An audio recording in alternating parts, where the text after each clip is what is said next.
I'm Jess Farrow, and this is the Ed Voices podcast. Today, I'm joined by Jonathan Regino. He has been a math reviewer with us and is currently the supervisor of mathematics for the Interborough School District.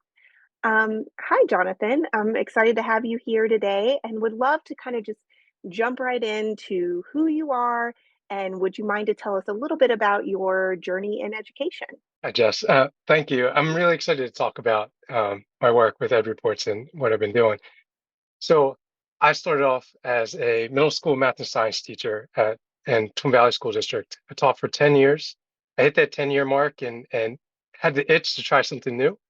Um, so I left teaching and went to go work for something called an intermediate unit, which is works with all the school districts in the county. So I worked for Delaware County Intermediate Unit for a few years. Um, in the meantime, while doing that, I became the program manager and a facilitator for code.org. So it's training computer science, training teachers on math. Um, Eventually, I left there and I went to go work for the training arm of the Bureau of Special Ed. I was getting a lot of questions about math and special ed, and I couldn't answer them as well as I wanted to. So I left to go work for the training arm and learn some more. And I did that for a few years. And then I went back to the classroom and started working as a supervisor of math and then a supervisor of STEM for Marple Newtown School District. Um, did that for a little bit. And then again, I started getting some questions I couldn't answer. So I left and I went to go work for Age of Learning. It's an ed tech company based out of LA. And I did that for a year. And started in this current role as a math supervisor for Interborough School District. Well, that's so exciting. And I know we've chatted before and we've worked together before, and I know how much sort of variety of expertise you bring. You've sort of worked with instructional materials from so many different angles. Would you mind to tell us a little bit more about what it means in your current role when we say like supervisor of math? What are some of the things that means that you're doing sort of on a daily or yearly basis? Yeah, that's actually kind of funny. Most people, when I say what I do, nobody knows what a supervisor of any curriculum is. Um, so I am kind of like the captain steering the ship for math in the district. We have a science supervisor here and an ELA supervisor, and so I focus on the math side and make those high level decisions of what curriculum, what textbook we're going to use. Um, how are we going to teach math? Are we going to be more conceptual, more inquiry, procedural, all those kind of facets of learning. Um, and then on the other side, I come off as a coach for teachers. So I work with all my teachers and help them improve the teaching of math and help the students with the learning side of that. So many days I'll be in the classroom and I'm sitting with a group of students, working with them one-on-one or in a small group, or co-teaching with a teacher or modeling a lesson for them. And then on the other days, um, doing more of the implementation, what resources are we going to use?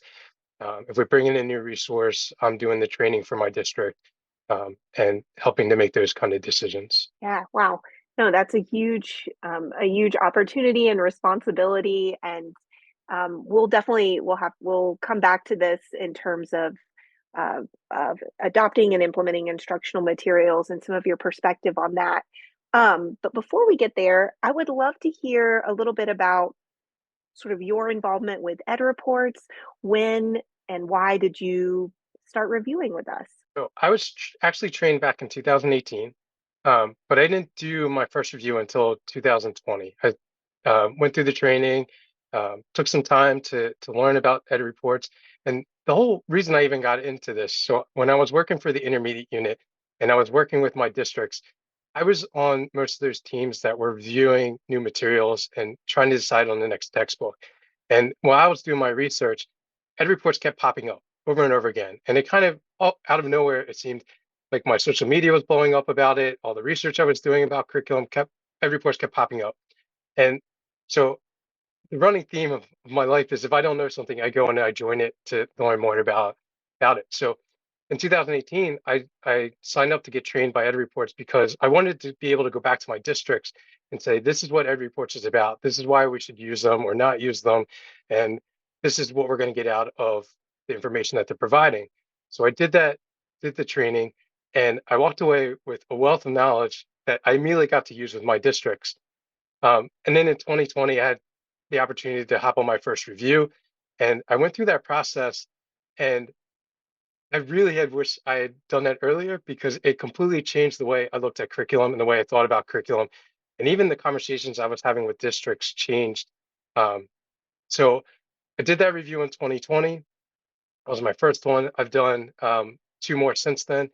And then in 2021, I actually was part of the Clave Fellowship with EdReports, and got to really learn a whole lot more about the curriculum side and working with state leadership and government when it comes to curriculum. Yeah, Jonathan, I appreciate that so much. You mentioned going through the review process with EdReports completely changed the way you looked at curriculum. I would love for you to, if you wouldn't mind, just to reflect a little bit more about, like, yeah, what did you learn from that experiences? What were some of the ways you had some shifts or changes in the way you thought about curriculum, and how you ended up applying it to your current roles in education? When I was teaching is during the time when Common Core came out, and so I was part of that process of switching over to Common Core. Pennsylvania, where I'm from, actually had its own version of Common Core, so we kind of did two shifts over time. And I was there when we got new textbooks, when we wrote curriculum. So while I was a teacher, if you had asked me about standards and about curriculum, I would have told you I knew everything. I knew all my standards inside out. I knew about curriculum. I wrote curriculum. Like, I got this. I knew what I was doing. Going through the training and then actually going through review, I realized how little I actually knew about standards and curriculum. And one of those things that really brought my attention to this, if we take away all of the breadcrumbs for a standard, take away the numbers and the letters and just have the verbiage, the words of the standard, and you lay out all those out, there there are a lot of people who would struggle saying which standard belong in which grade level and ordering them the correct way. And it was something as simple as that that kind of opened up my eyes of how little I actually knew about my standards. And, I felt like I could pick out all the middle school standards because I taught them, but then when you take away all of those breadcrumbs, it becomes a really difficult thing to do. The other piece is I never even really thought about priority standards versus supporting standards. I didn't think about the way that standards connected or interacted with each other, or how one standard led to another. So going through that training and really thinking about all that was eye-opening. It got to the point where when you're doing a review, you're arguing over a single word in a sentence and how that verb could change the whole meaning of the sentence. And if we read it one way, we can say it supports a standard or it covers a mathematical practice. But if you read it another way, it doesn't actually meet that. So as a reviewer, you're going back and forth with your team to come up with, what does this word actually mean? What does the sentence actually mean? And when you're looking at content and textbooks and curriculum at that level and that depth, you can't really see a textbook the same way anymore. No, I mean, that word you just said, depth, really is what sticks out to me in the experience you're describing, and sort of the level that these reviews go into, where you're touching every page, you're calibrating with your teammates, you're finding evidence. So it's not only is that important for the ultimate review, but it's teaching you things throughout the process as well. Um, well, I appreciate so much hearing, what you're learning and how you're thinking about that. But this process is also one of impact, and you're contributing to a huge amount of impact for the field. I would love to hear a little more about, like, what are you most proud of about the work you've done as a reviewer and the contributions you've made, getting more information out there about instructional materials. So the best experience definitely was the Clave Fellowship. So I was accepted in 2021, and I got to work on a passion project for 2 years. And every month we'd meet with experts in the field, and you're going through with a cohort of people who are all trying to do the same thing with their own passion project and bouncing ideas and having those conversations. I focused on math interventions at that K2 level. and what that means when we talk about high quality curriculum, and what should we look for, and how do we best implement that for those teachers of those younger kids.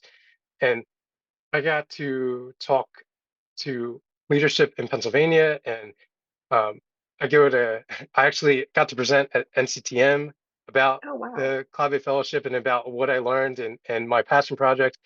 Um, that was an incredible experience to go to NCTM and talk about it. I do my state level conferences. I still, even though I'm a math supervisor for a district, I'm still meeting with leadership in surrounding school districts. We all meet as a math cohort, and we talk about curriculum. And I get to talk about EdReports and the impact it's had, and about the way it changes the interaction we have with teachers if we start off with really good curriculum. And if we don't start off with good curriculum, all the extra work that we have to do and teachers have to do. And just that experience of being able to talk about this work and how it's changing education and changing the math field, it's been an amazing thing. It used to be, I'd mentioned EdReports, and a couple people in the room might know what it is, or nobody knew what it is. And now I say EdReports, and everybody knows what it is. They all know about the reports. They've all checked that box, and they've looked at the website even before we have a conversation about what's next. Yeah, and that, I mean, that is such a testament to the work that you and your teammates and fellow reviewers have been doing to get the word out and to, I think the reports really speak for themselves in terms of, how many people are using them to help guide those decisions. You just mentioned how tough it can be for teachers if they're not starting out with that strong foundation of strong instructional materials. Um, Given your background, like both in the classroom, the fact that you're working with teachers all the time, even in your current role, I would love to hear a little more about like why is it so important for teachers to have access to and the support of a really strong, high quality curriculum? There's a chart, and I'm not sure who originated this chart. I see it mentioned to a lot of people, but basically it has these five things that need to be in place for any kind of change to happen, right? So it has vision, skills, incentives, resources, and action planning. And if any of those pieces are missing, change tends to fall apart. And when we talk about um, curriculum, a lot of times we are missing pieces of this. They might all be there in a textbook, but our teachers trained in it till they understand it. And when those pieces are missing, it's when the curriculum adoptions tend to fall apart. Or you see it work for a couple of years, and by year three, people aren't getting trained anymore, and things start to disappear. Um, when we talk about high quality curriculum, if it's not there, that's when teachers are doing their research. It's like that Sunday night research. I'm going to spend Sunday night preparing for the week. Got to find resources for my struggling students. I got to find resources for um, my high flyers, my enriched students. I have a class of EL students. I need to find resources for them. But if we start off with high quality curriculum, if we start off with curriculum that has all those pieces, then Sunday night I can spend focused on the the philosophy of the curriculum, or I can spend time on going deeper on the content and thinking about the questioning I'm going to use and think about the projects I'm going to do instead of trying to find resources.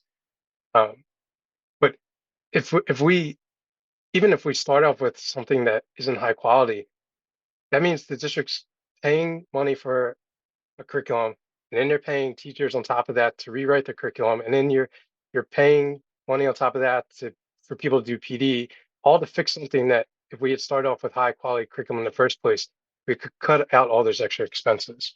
No, I hear you on that, and you also mentioned so it's important to have access to this to these quality instructional materials, but you also, we can kind of go back to this. It's not just enough to have these, right? Like, it's important, like the process of how we choose these materials and the support we're giving teachers in the classroom to actually use these materials matter just as much. Um, so, we started talking about this a little bit, but part of that is, and we know this doesn't happen everywhere, is making sure teachers are a voice as you're choosing materials. And I know you've been a part of a lot of different curriculum adoption processes. Um, what do you see as important about involving teacher voice as part of that decision making, especially when it comes to as you mentioned, like how to maneuver that complex change and ensure that these materials are actually used. Yeah, I think teachers need to be involved from the very first step. Too often in my position, we as supervisors narrow down the list of what we're going to look at. And then once that list is narrowed, we send off one or two to teachers to pick from, and then they pilot those programs. They might pilot for a unit or a couple days or a month, and then they make a decision. And there's no connection to the whole entire process at that point, right? I made the suggestions to other districts, to my own teachers. If you have the opportunity, go get trained by EdReports. Even if you don't do review, get trained by EdReports so you totally understand what it means to actually review a curriculum. So when you're making those decisions of what curriculum we should go with, you actually understand what you're looking for or what you should be looking at when it comes to curriculum. Too often, when teachers are doing reviews or when supervisors are doing reviews, we're missing the philosophy behind the product that we're looking at, right? We're just looking at the page and looking at how it's taught compared to how we used to teach, instead of why did they design it the way it's designed. I saw on social media a few days ago this argument going back and forth about whether it's more important for the a PD on how to run a program or the PD on the philosophy behind the program. And where it was coming down on was, you know, most programs can be taught how to use the program in a couple hours, but the ideas behind it and why we use it, like why are we using manipulatives, why are we using strategies or models, all that is way more important, and you need to spend the time on it.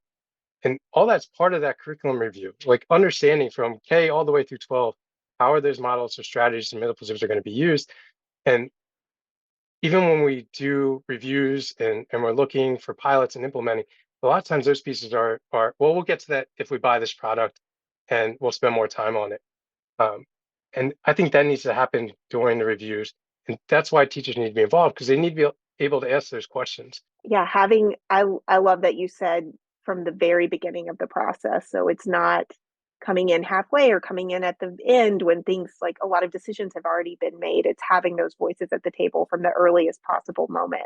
Well, Jonathan, I can't thank you enough for sharing your thoughts and your expertise with us, but also just as someone who's been a part of EdReports for almost 7 years now, just thank you so much for being a reviewer and the long hours and contributions you've made.